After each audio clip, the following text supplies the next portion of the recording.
Hello everyone, welcome once again to our online fertility awareness program, You and Your Fertility, proudly brought to you by the Love Foundation. I am still your host, Dr. Love. For some weeks we've been talking about stress and its impact on our fertility and reproductive health. We'll be continuing that session this week. And this week we are looking at emotional stress. Remember, we've talked about sleep as a component of stress, exposure to sunlight, we've talked about exercise, and this week we'll be talking about emotional stress. We all know what emotional stress is. That period where we have hurt feelings, maybe we are sad, depressed, angry, bitter. When it lingers for some time, what is the impact of that on our fertility? Before we go deeply into that, I just want to remind us, for some people who are trying or who are already on their fertility journey, you hear people tell you, stop thinking too much, don't find a way to make yourself happy, try and be cheerful, don't be depressed. You keep hearing advices like that. Does it really have an impact? Is there a real correlation between that and your fertility? The answer is yes. You might read motivational books that say maintain a positive mental energy, have positive thinking. Your pastor in church might be telling you how to have faith, how to use faith words and use faith speeches, how not to say negative things, rather you should say positive things, how you should put your mental state in the positive as against being the negative. Think positive thoughts, don't think negative thoughts. Those things, do they really have a correlation to your actual fertility health? And I say again, the answer is yes. How does this actually play out in our bodies? When we are under some kind of emotional stress, what happens in the body is that the stress hormones rise. The stress hormones rise. Remember the first day we talked about stress. We said when the body is under any kind of stress, one of the things that rises are the stress hormones. Stress hormones are cortisol, adrenaline. They are on the rise, and their function is to try to manage that stressful condition, keep the body safe under that stressful condition. So they are trying to do you good by keeping the body safe under that stressful condition, so that when the body comes out of that stress, it can continue to function. Mark that, when the body comes out of that stress, it can continue to function the way it's designed to function. But while under stress, these stress hormones try to control the body's metabolism, control blood pressure, control sugar production, and all of that, limit function of the body to the bare necessities. If you remember that lecture, that's what we said. And then after the stressful event, the body goes back to normal. So when a person is under emotional stress, you are angry, you are bitter, you are depressed, you are sad for a prolonged period of time, you are unhappy, you have guilt, you have this burden of unforgiveness, all those negative emotions are channeled as emotional stress in the body, and they trigger the production or the increase of the stress hormones.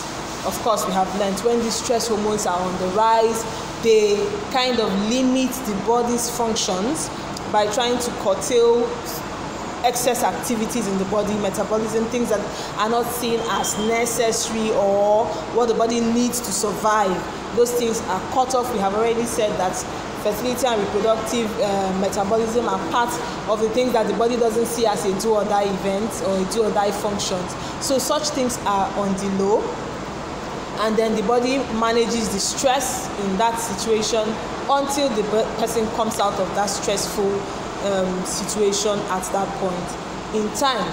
So when you entertain negative emotions, when you entertain emotional stress, you are thinking wrong thoughts, you are unhappy, you are bitter, you are unforgiving, you are depressed, all those trigger the production of stress hormones, which in turn limits functions, reproductive health functions, fertility functions in the body, further prolonging or worsening the situation of whatever fertility challenge might be in place or might be on ground.